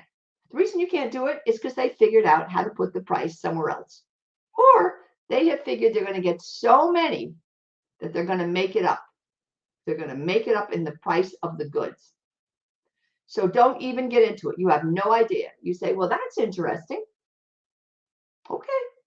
But don't get into it. So let's go and see what I have and see how my pricing comes out and what your investment will have to be. Do you have free installation? Miss Jones, let's look at what I have and see how my numbers compare. Maybe with my numbers and my installation, it may be less. And it may be the same. And you know what? Then we should talk about who is doing the installation. This is when you talk about your craftspeople later, not now. Remember, the buying and selling world has changed. Selling and purchasing everything was simpler. You were in charge and the customer just bought it. There was nothing else to buy. Less products, less competition. Smaller numbers of consumers shopping online. For all products, the shopping experience starts online. Make sure you know that. How do you use the internet to help your customers make decisions? It's really important. Customer reviews. Do you use reviews to buy? Be always thinking, how do I get a review from the first meeting? All right. I'm going to ask for a review. If you will send me a review, if you will do a video review, I will send you a free book. How's that? Can you give your customer something free for leaving you a review? Maybe. Maybe you give them a Dunkin' Donuts, $5. What's that cost you? $5. Maybe what you do, maybe you give them something, maybe you give them a lottery ticket. What's that costing you? $1? Maybe they win $10. Reviews are critical. Be always thinking, how do I get a review from my first meeting? Build your presentation around getting reviews. This will build your personal trade. It builds credibility, which can only further contribute to the success of your business. Your business of one. Many customers are more likely to purchase products from a company if they have reviews. If a shopper cannot see the product themselves, reviews are the closest thing to experience before buying. Now, I'm going to show you a review. You can go into my website in a minute. Now, would you leave us a testimonial? Pay it forward. This is what the guy says. I love this. He says, where would you like me to leave a review? My followers would love your pizza and the amazing service you give. Here he is buying a piece of pizza, and he is saying, I'd love to leave you a review. He's paying it forward. Now, the person who's there is saying, wow, isn't that interesting? So be so good that every customer wants to leave a positive review. So then the person's going to say, so what do you do? He's going to say, I'm in the flooring business. And the person's going to say, listen, he's going to say, if you ever need anything, come see me. But I want to make sure you get a review for your wonderful pizza. I think this is very clever. Now, go to my page. Go to see how this person who is a realtor, I do teaching for realtors. I teach classes on floor covering with realtors. I teach product knowledge with them. And I teach home inspectors also.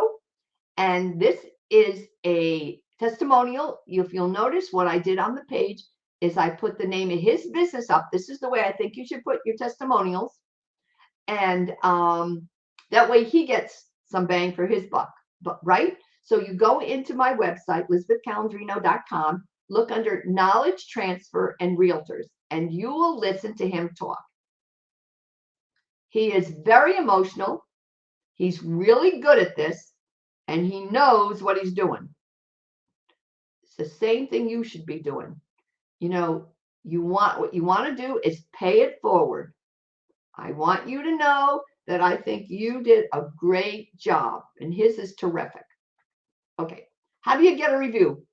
When the customer says, I'm so excited, you ask them, do you know, is there somebody I could help like I helped you? Or do you think there's somebody who would benefit from my expertise? That's what you're asking for a review and a testimonial. We're also asking for another customer. Now, look, you may have to show them on their phone how to do it, because you know what? It's not that easy. I was in a jewelry store. They're going to do an event for me. And she said, would you leave me a testimonial? I said, of course I would. So she sent me a link, and it was all screwy. And I thought, oh no, I'm going in the store to pick up my bracelet.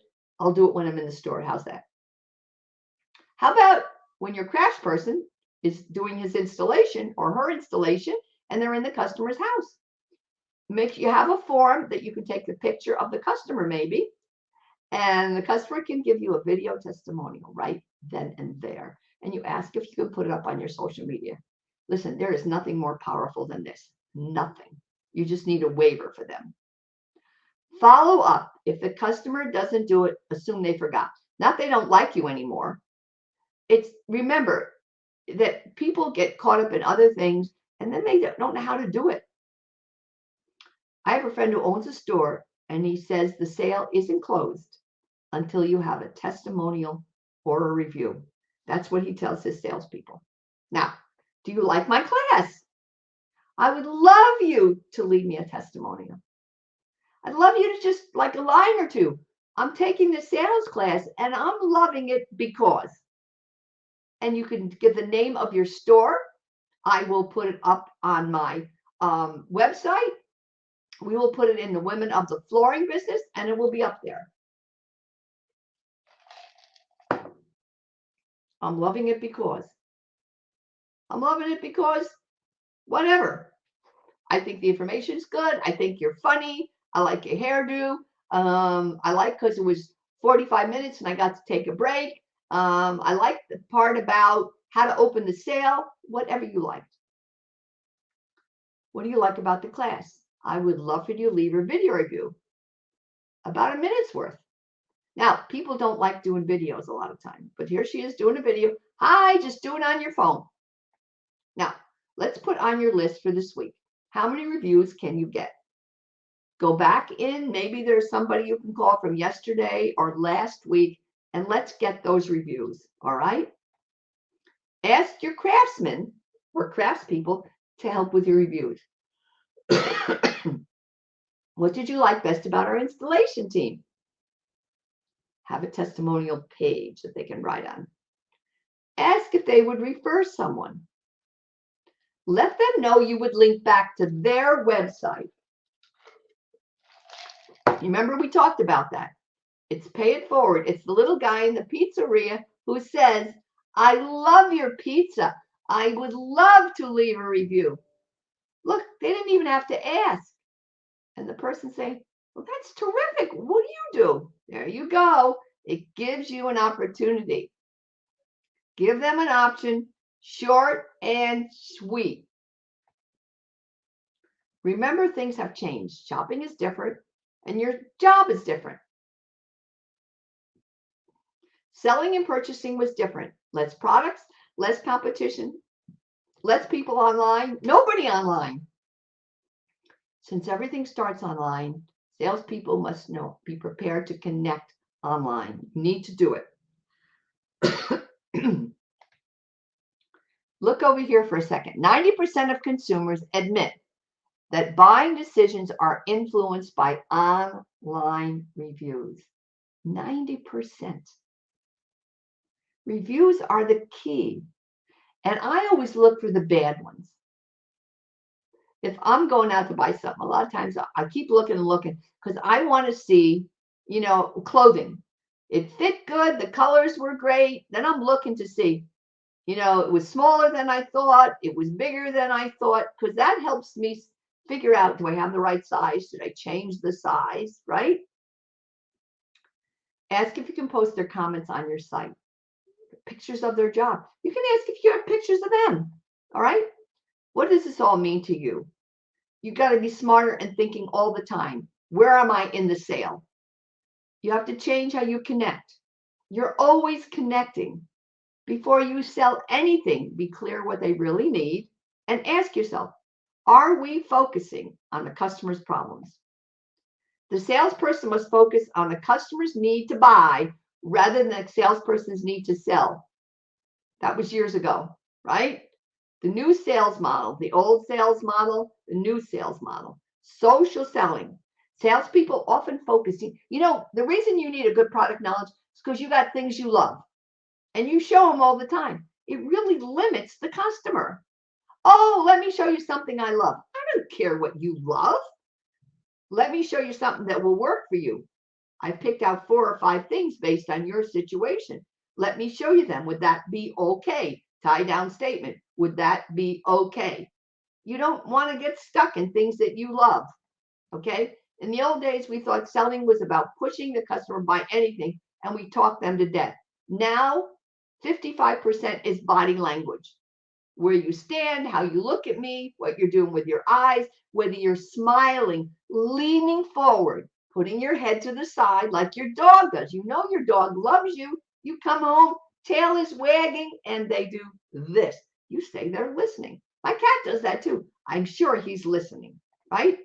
Consumers are changing. Look at them. This is how we started, right?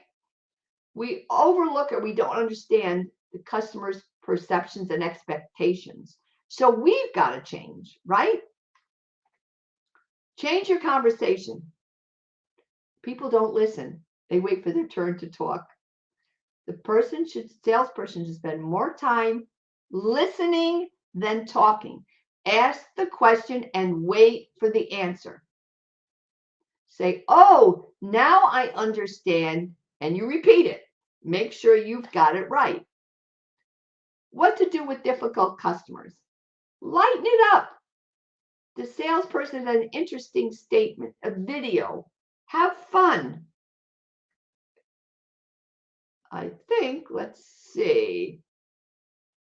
No, I thought I could show that. I think I have one I can show. The changing salesperson. Salespeople focus on what they want to sell rather than finding out what the customer wants. Interest the customer. Remember, the customer needs help. What do they need help with? Ask the customer to discuss their journey. Understanding your brand and explaining it. Remember, how long you've been in business. Don't worry about your subs. What's your private label? Are you a franchise? What are you? And what specials do you have because of your brand? Okay? Keep asking. Sales statistics, 48% never follow up. 25% have a second contact, 12% 3 contacts, 10% more than 3, 2% of the sales are made on the first contact. Go all the way down. 80% of sales are made on the 5th to the 12th. I like this. It's so cute. How's the sale going? Getting close. She said no 10 times. Her only option left is to say yes. I think that's terrific. Commit that to memory. That's fun. We often talk about the value of a lifetime customer. How important is this? It's extremely important. Remember, the customer who is bought is the link to your next one. Okay, lifetime value. I'm not going to spend much time on this, but it's cheaper to keep old customers than to find new ones. Although we get so excited when we get a new customer. You know, the old one's like, oh, okay, I know them. No, they're the ones that are going to sing your praises. Those are the ones that stop in on a Saturday afternoon just to say hello. Why? Because they like you. They're groupies. So I used to have them when I was in business. They were groupies. They say, oh, here comes one of Liz's groupies. Come in. What are you doing Friday? What are you doing? You want to go to the movie?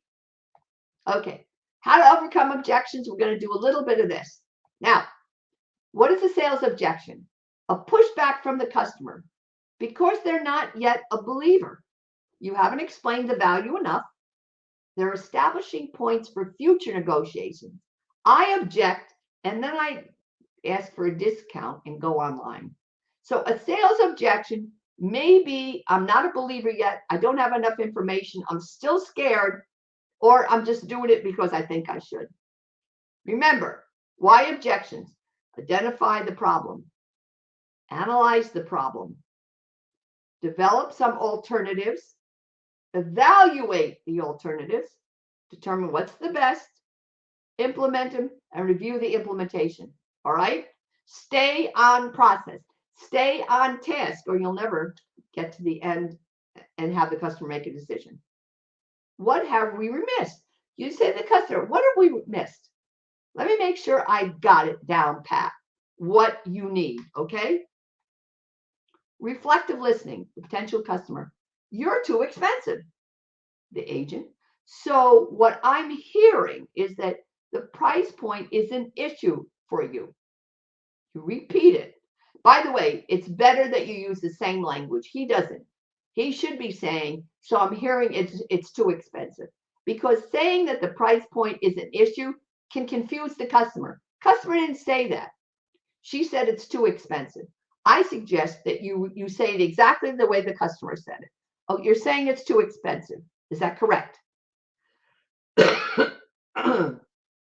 Getting the customer to say yes or yeah is powerful.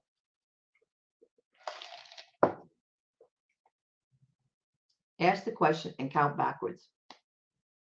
Almost as if you had your mouth covered, right? What do you need to cover before you ask for the sale? Let's just look. The right product, the right color, the right one. The product does what it needs to do. The right person is its decision maker. You're talking all day to grandma. She's not buying it. The kid's coming in. Price acceptable. You get clear on how it's going to be paid, and you're going to get your deposit. Personally, I don't think anybody should go anywhere without a deposit. I don't care what you're doing. Install, do it yourself. The time frame, giving the customer a guesstimate and how the balance will be paid. Now, why do we have problems showing product too quickly? Can I help you? The minute you say, can I help you? What are you looking for? It's over. You've decided they know what they want. We know they don't. That's your job. You follow the customer's lead. The customer should be following your lead, and you should be building the sale. You know you're in charge. This is an NLP. When you take the lead, when you say this way and the customer follows you, then you know the customer's paying attention. Let me show you this. No, I think I need to sit down. Customer's not into it yet. When I follow you, I'm into it. Not reviewing as you go along. Let's review what we've discussed so far. That's the tie down. Next, the end of the day. 1. Now we review the process. You told me you want a stain-resistant carpet. Do you still want one? Has something changed? You said the color and product are right. The price is right. Time, delivery, and we are installing. All right? Okay, so we're going to start again next time with social selling. What I want you to understand, remember, go back and redo the process. What is the process of decision making? Put that in your mind and stay on track with the customer. The customer will say, I came in for blue, and you can say, that's terrific. Before we look at the blue, would it be okay if I asked you some questions? So thank you very much for today. I will see you again in the next section.